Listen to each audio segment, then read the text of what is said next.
It's just after 7 p.m. Australian Eastern Standard Time. You're watching At Home on InView TV, the programme where we interview people from the worlds of politics, sport and business, as well as the arts. I'm William Brougham in Sydney. How have you been? How's your week been? Definitely getting a lot cooler, slightly colder in Sydney, but we've had some beautiful sunny days. Now, you may have noticed a difference on tonight's show.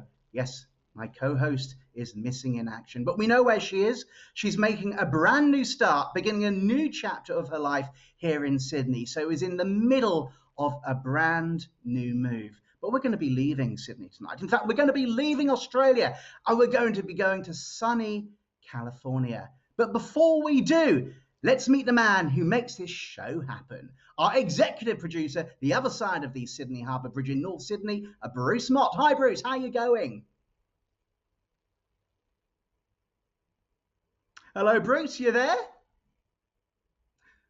Well, we haven't got Bruce right. Oh, he is there. How are you going, William? Bruce? You caught me out. Hey, how you going? I'm really good, really good. Even better for speaking with you. I think we're going to have a fantastic show tonight. Really excited, a lot of energy. Oh, look, I say it each week that I'm looking forward to the show, but none more so than this. To have a guest live from the US is just going to be brilliant. And also, I'm not going to say who it is. I'll let you announce the guest a bit later on. But our secret. Yeah, the music that this person produces is just brilliant. I'm just so looking forward to this show. Really am. It's going to be a fantastic program. I'm really excited. This is the music of my youth. There's definitely an early 80s vibe tonight, and I'm going to feel youthful. I'm going to feel young again. Thanks so much, Bruce, for making it all happen, and thanks for joining us. Have a great evening. Have a great show, William. Thank you. So, do you like the music of the 80s? Do you like Depeche Mode? Do you like David Bowie? Do you like new music with an 80s vibe? Well, if you do, we've got the man for you tonight. We're going to cross the Pacific Ocean to the other side of the world, to Los Angeles, California. And in just a moment, we're going to meet one of the finest songwriters, singers, and producers I'm ever going to meet. Well, before we meet him, Julian Shah-Tayler, let's find out a little bit more about him, see him in action.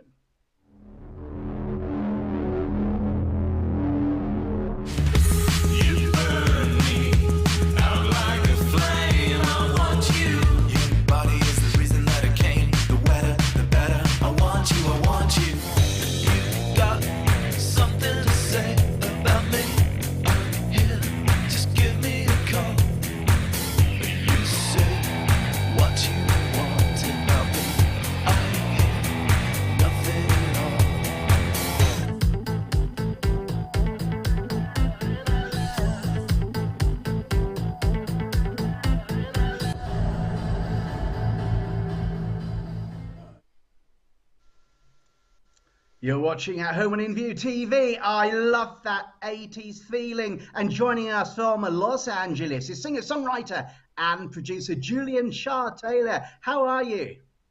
I'm well, thank you. It's 2 o'clock in the morning here, so I'm a little 2 sleepy. a.m. You are dedicated, but you're a musician. You must be used to late nights.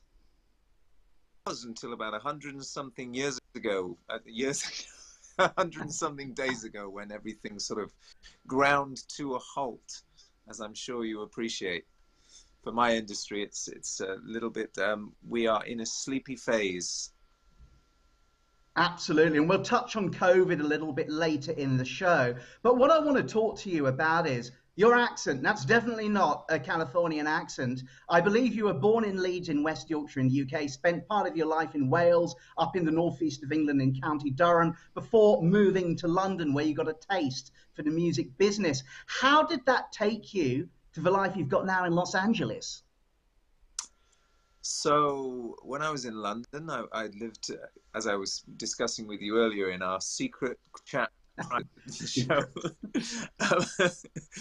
I lived in London for a while, and I was in quite a successful band, an electronic band that was doing headlining festivals and touring all over the world, and so we ended up traveling and touring the US, and of course, you know, aside from meeting a girl, which always precipitates moves. I actually felt like LA was about as far away from London as possible. I was doing DJing in London. I had residencies in Barcelona, and I got kind of like sucked into the world of how can I put it, rock life.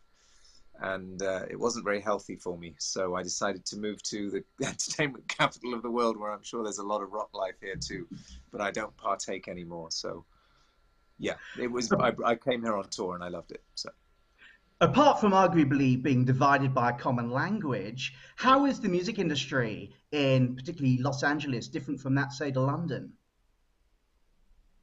um, you know, it's funny. London is kind of a network when it comes to things like the placements, working with TV, because a lot of the music industry has migrated. A lot of the financial aspects of the music, this is a boring conversation, I'm sorry, the financial aspects of the music industry has migrated to placements and in movies and TV and video games, which once Napster originated, and I can't remember when the year was, but that was when my band became very successful, was the year that Napster hit, which meant that there were no sales in music anymore.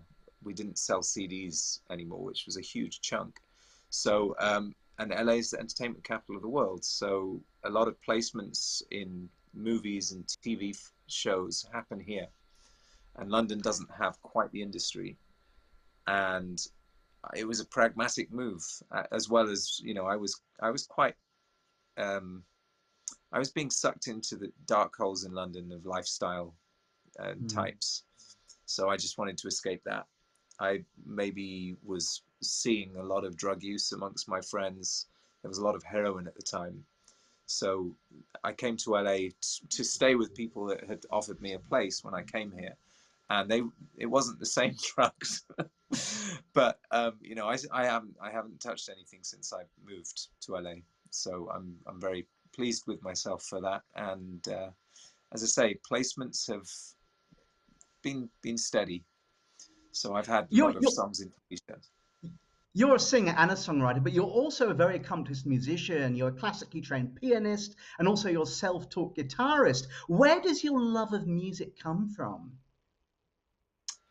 Probably my grandmother was a music teacher, and she was Welsh, which the Welsh, she won the Eisteddfod one year, which is a Welsh music competition.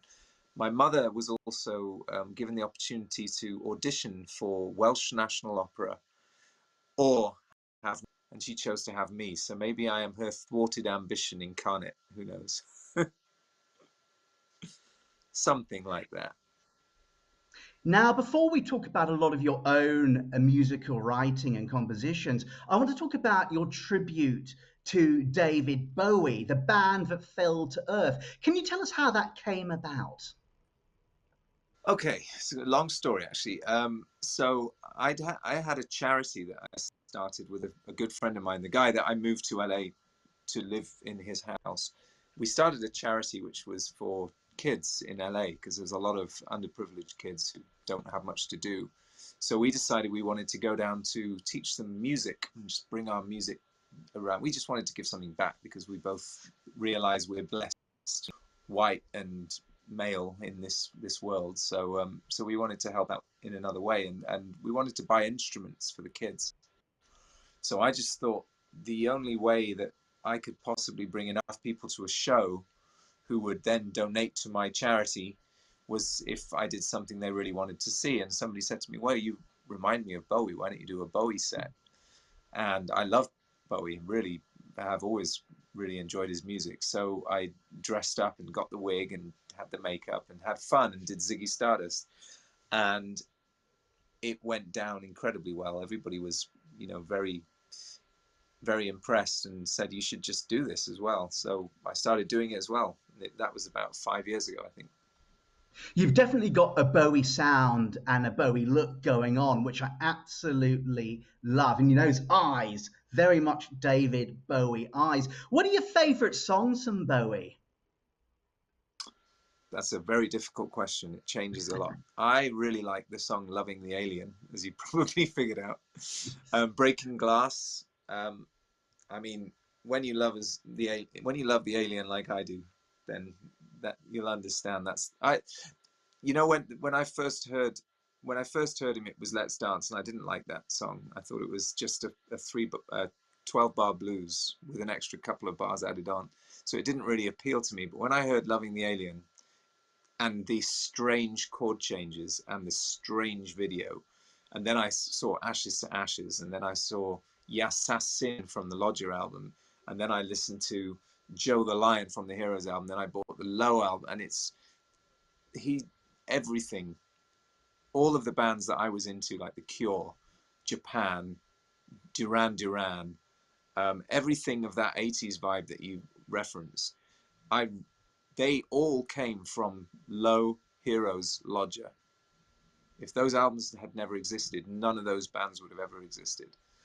And, I noticed one of your fans said that if Depeche Mode and The Cure had a baby, it would be you. That's pretty much a compliment, yeah. I reckon. I love those bands, so yeah, it's a lovely compliment. They said Prince as well, which I don't think it reflects in my music as much, but I'm a huge Prince fan. I got to meet him a couple of times, and I got to meet Bowie once. I got to meet Prince a couple of times, and I can't believe we lost them.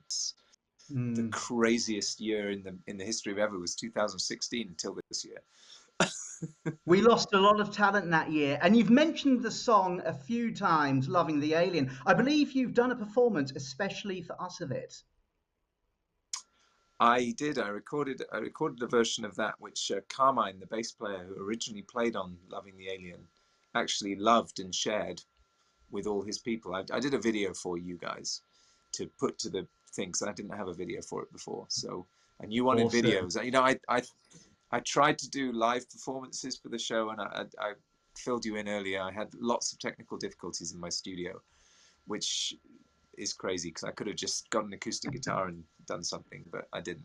And I had run. It's also after 2 a.m. in the morning in Los Angeles. Although I'm sure your neighbors feel very honored and privileged to hear you sing, I kind of get it. Well, let's take a look. Loving the Alien. Here we go.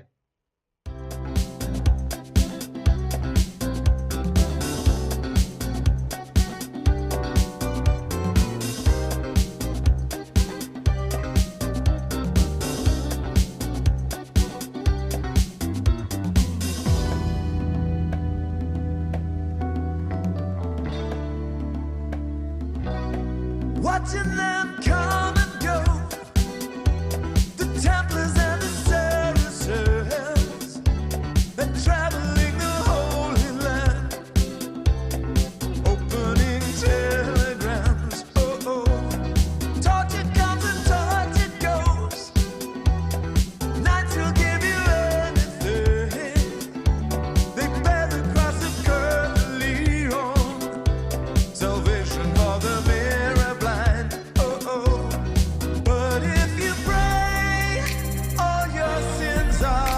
upon the sky, and the heathen life will disappear. Prayers they hide the saddest view, believing the strangest things, loving the alien. Your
loving the alien. You pray till the break of dawn, believing the strangest things, loving the alien, and you believe you're loving the alien, believing the strangest things, loving the alien. You pray till the break of dawn, believing the strangest things, loving the alien, and you believe you're loving the alien, believing the strangest things, loving the alien.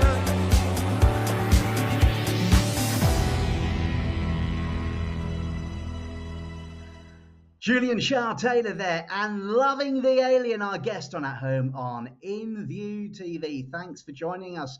Julian, why does that song in particular mean so much to you? It's absolutely awesome, by the way. It's just the song that introduced me to Bowie, and it speaks to my sentiments at the moment. I don't know, alienation, something like that. Now, what I've always wondered about tribute acts is how much is it an impersonation of the person, in this case Bowie, and how much is you? And do you bring in some of your own elements? In the tribute band, I mean, that's my cover. That isn't a version of the original, as you can probably tell. It's funky, not a huge amount of funk on that record. But I started off by trying to emulate Bowie, I guess, and it's just turned out to not be like that at all. I just get up and do what I feel is natural, and people come up to me after the show and say, "Oh my God, you channel Bowie," and I'm like, "Okay, sure, thank you." I mean, I really love Bowie, so that's a great compliment, but I'm not consciously doing it. There are certain things that I do, like poses that he used to do, like there's the archer pose and stuff like that he used to do, which I emulate occasionally. But I think I learned to be, a performer by watching Bowie, Jagger, Bowie and Jagger. That's pretty much it. Oh, Bjork as well, and I think that it naturally rubbed off. I don't consciously do anything. My voice probably sounds quite similar to his, just naturally. Though when I listen to his voice and I listen to mine back to back, it doesn't sound anything like the same. So I don't even try and put it on because it feels disingenuous to do so. So I mean, we've talked about Depeche Mode, David Bowie, and you just mentioned Bjork. There were also elements there that remind me of Duran Duran. I remember my earliest musical memory is from a TV program on the BBC called Saturday Superstore, and they played a video of Duran Duran and the Wild Boys. And it definitely reminds me very much of that style. And I still remember I went with my dad that same day. We were swimming in the local pool. I think it was in Kensington, somewhere in London. And I was just humming and singing the Wild Boys the whole day. So there's definitely elements there. But you're not just a tribute act. You're so much more as well. You've got your own music. You're a singer in your own right. You're a songwriter. Can you tell us a bit more about yourself and the Singularity? Well, the Singularity was me. I mean, I recorded everything. I mean, there are a couple of songs which I did with guests, with people in, like, for example, I don't play drums very well, so I got a drummer in to work with me.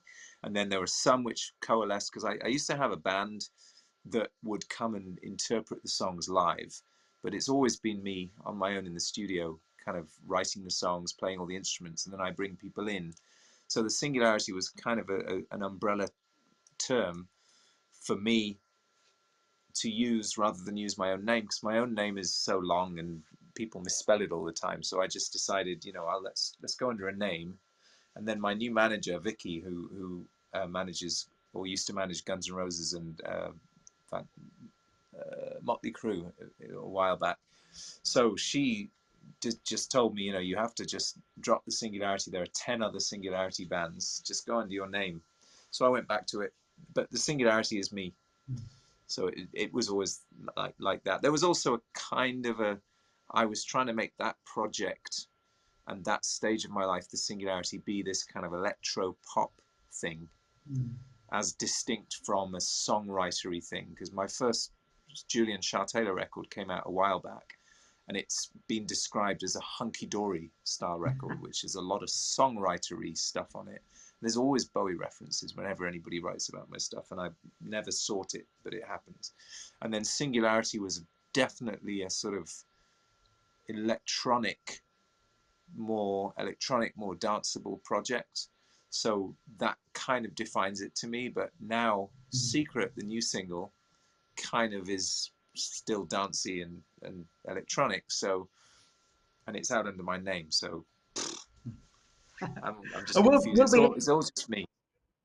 We'll be having an exclusive performance later of Secret, your brand new single, which was out on July the 3rd. But before we get to that, as Julian Shah-Tayler, who inspires your music? I always write about my life. And I mean, musically, it comes from everywhere. Musically, it comes from, as I say, Bjork, Bowie, Depeche Mode, The Cure, Japan, Jeff Buckley, I love. Radiohead is my favorite band. The Beatles. I mean, these are all bands which inform my music. But as far as writing this stuff is concerned, I mean, it's always very personal. I'm not writing vignettes of other people's lives. I'm writing my own diary in music. So, if you know anything about me, just listen to the lyrics of my music. It's really plain. Now, some of your music has also appeared in films, hasn't it? Such as Maleficent, Plush, and Riot in Red Church Street. Tell us a bit about that. How did you get involved in film writing? It's always through people recommending me or asking me to do it. I mean, when I was in Whitey, we had an agent who worked for us, who was with Universal Publishing. I've had a couple of agents who do placements, but all the film stuff, like the really good stuff, comes from recommendations. People who know me, know what I do, want to involve me in what they're doing, and I generally say yes because it's great. I enjoy it. Now, the song we're about to hear is called Living in a Dream. Can you tell us a bit about it? Oh, yeah. Okay, so I wrote The Dream, I believe, around the time just before my little girl was born, and it just seemed like, that LA is a beautiful, it has beautiful weather. There's something in the water which makes everybody into a bit of a hippie, I think. Either a hippie or very angry, one of the two. And it just felt like reality was, there's a lot of philosophy I did a philosophy degree, and there's a lot of spirituality and philosophy in what I write. And I do believe that everything that we experience is interpreted by us. So nobody sees something exactly the same way. It's all subjective experience. So living in a dream is basically a reflection of that idea. And the dream that I'm referring to in the song is this sort of like accomplishment and success and wondrousness and numinous feeling and sensation of existing day by day and having, the experience of being alive and appreciating that gratitude. I'm such a God. Namaste. And here is Julian Shah-Tayler and Living in a Dream. Take it away.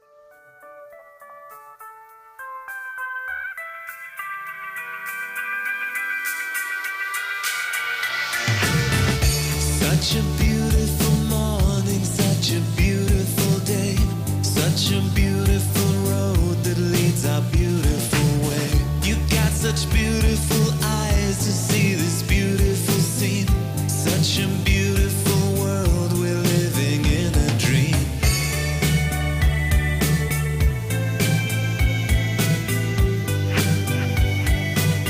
We're living in a dream.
beautiful reasons to say, honey, you know this is my fantasy. I think we must be dreaming. We create our own reality. I think we must be living in a dream.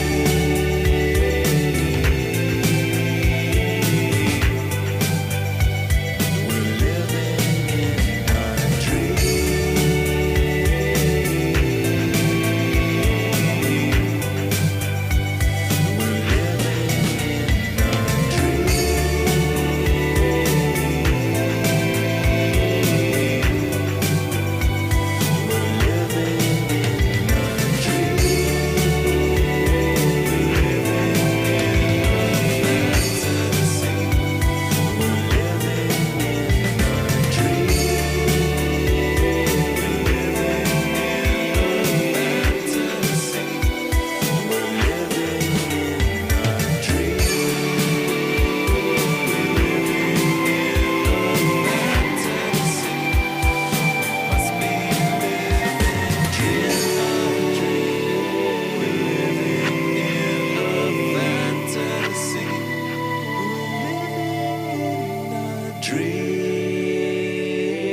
Living in a Dream there by Julian Shah-Tayler, singer, songwriter and producer, who is of course joining us this evening all the way from Los Angeles, California.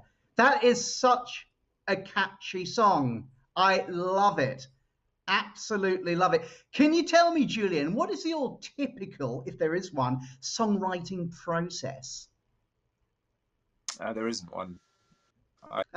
In all sorts of different ways. I mean, how did I write that one? I wrote that guitar riff, recorded it, left the song for a few years, put a beat to it, and then the concept. I mean, the songwriting is concept. If you can find the kernel of the concept, then you can put it to music, and everything falls into place. If you I mean, there's so many different ways. There's a song I did called Velvet Mind, where I just picked up a guitar, put a loop on, put a weird backwards reverb on it, backwards delay, and played it for 5 minutes, and then tried to build the song over that real jam, just the jam, and didn't change it at all. And that one of my favorite songs ever, because there's no structure to it, and it changes wrong at the wrong places.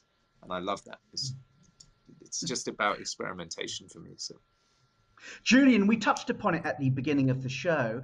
Los Angeles is one of the entertainment capitals. Now, COVID, how has it affected you and the Los Angeles, particularly musician community? I'm very lucky that the tribute takes me all around the world. I mean, I was in Australia November last year and New Zealand. So we hope to be back. Anyway, that's another story. LA is dead. Nobody's doing anything. I haven't been touring for 100 and something days, and it's been.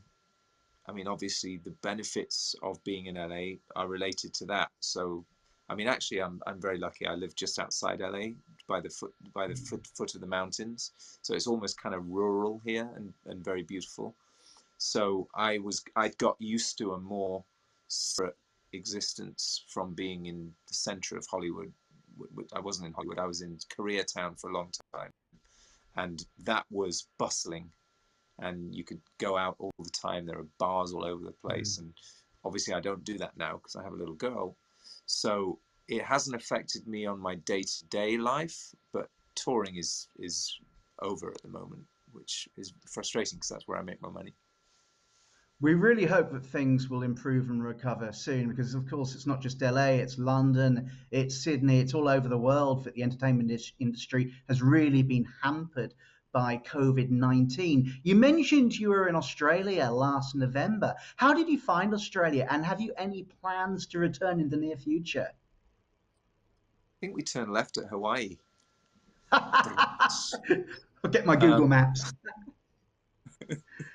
I love Australia. I've been before. I came to Sydney and Brisbane a few years ago before my grandmother died, because she always wanted to visit the Antipodes, and I absolutely adore it. You know what? The secret, most wonderful, unexpected treasure was Adelaide. I was quite shocked by it. Have you been to Adelaide? I have been 3 times, and can I tell you, after Sydney, and I don't want to, upset my Melburnian or Brisbanean friends, but it's probably my second favourite city, Adelaide. I love it. Uh-huh. Well, I mean, I love all of it. We loved Perth. I had no expectations of Perth whatsoever, but it was wonderful.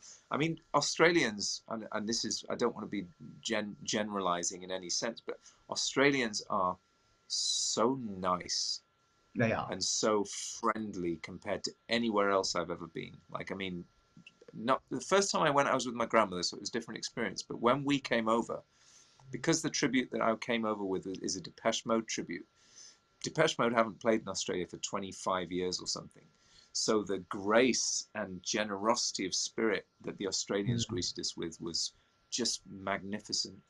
And New Zealand was a real pleasure too. I mean, New Zealand is I know a lot of New Zealanders, and I'm in love with New Zealand. I think it's wonderful. But Australia's like hopeful people, and there are no hopeful people left in LA. You Oh know, no, I'm sorry to hear. there's a cynicism that sort of permeates a lot of the industry, certainly, and a lot of America at the moment. I mean, politically, I just don't want to enter into politics, because that's not what this is about. But there's a sort of jaded feeling that we have to kind of deal with, and there's a lot of division. So going somewhere like Australia, where, and I mean, you have your political issues there also, and which we hear about, but We certainly do. it doesn't affect the people directly. It seems like people are just there to enjoy themselves and have fun and be friendly and maybe over friendly sometimes, but in a good way. You know? It's a pretty good life here in Australia, I've got to admit, as a POM who got lucky here. But I must ask you the second part of my question: any plans to return? Yes, we have been invited to return in, and this is a conjecture, February next year. Wow. So, you know, with any luck, everything will calm down. And I mean, who knows? Because America has handled this pandemic appallingly, and it's still going through a lot of problems. So we've been banned from entering Europe at the moment. Well, we've We closed can't go our to Europe. borders. We've done the same thing here in Australia. We've closed our borders. Now, on the July the 3rd, something a little bit more cheerful, you released your brand new single, Secret. Can you tell us a bit about it and how you came up with the idea? Yeah, Secret I wrote, as we were talking about. I think it's Cafe Bohème, isn't it? Is the name of the place under Soho House in London. I used to go and sit with a notebook. My girlfriend at the time and I had just moved down I went to University of York and studied philosophy. And we just moved. I grabbed this most beautiful girl in the whole of York and just made her come with me to London. And we used to sit just in Soho and get drunk. And I used to bring my little notebook that she made for me. She made me a notebook and she put a picture on the front and glued on it. And I used to write song lyrics. And it just felt like I went to boarding school from when I was 7 till when I was in institutions all the way up until I was 22, something like that. So I was in the whole time. And going to London was like having a walnut cracked open, and the walnut was my brain, you know. So all of these wonderful things were happening, and all of this flourishing club scene, and the sounds of the hi-hat. That's what the sound from behind the wall is. Hats of, you know, trance music basically. And I was really into Orbital, the group, the electronic group.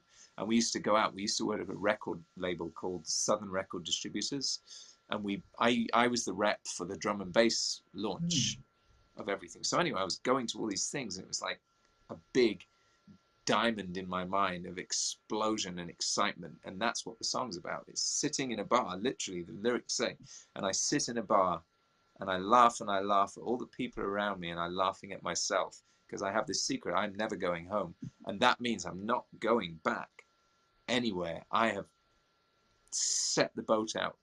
I'm sailing, and I'm going forward until. And so, yeah, that's what it means.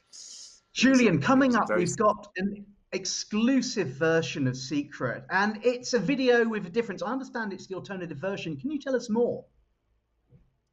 Yeah, I went and shot. I have a good friend, Alex Tovar, who's an absolute genius photographer. He came out with me to shoot a video and take some stills photographs a couple of weeks ago now, and he sent me his cut of the video.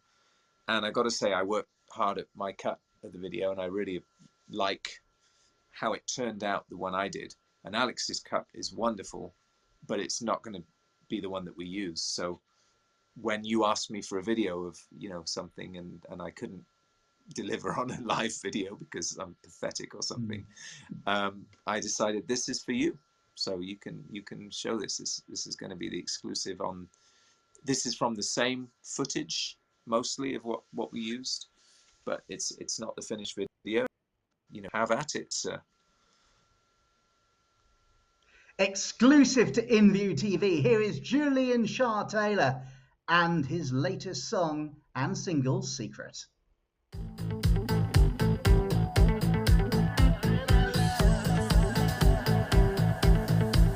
I escaped from life on the blade of a knife. I can see for miles and miles, till I hear the call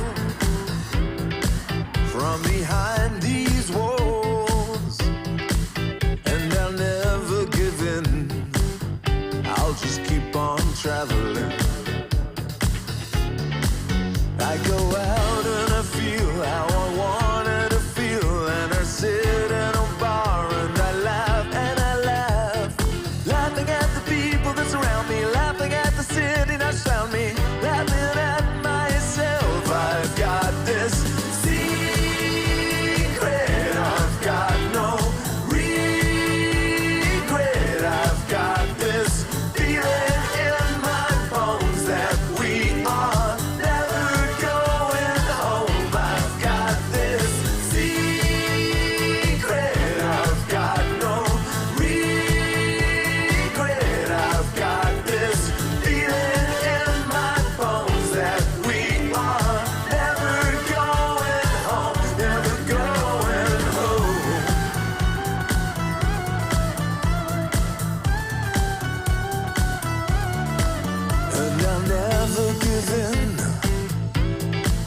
while my head's in a spin,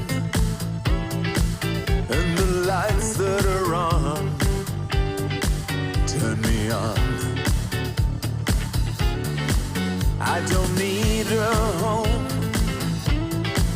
when the world is my home. Oh, when the night is my time to come in. I go out and I feel how I wanted to feel, and I sit in a bar and I laugh, laughing at the people that surround me, laughing at the city that surround me, laughing at myself. I've got this secret, I've got no regret,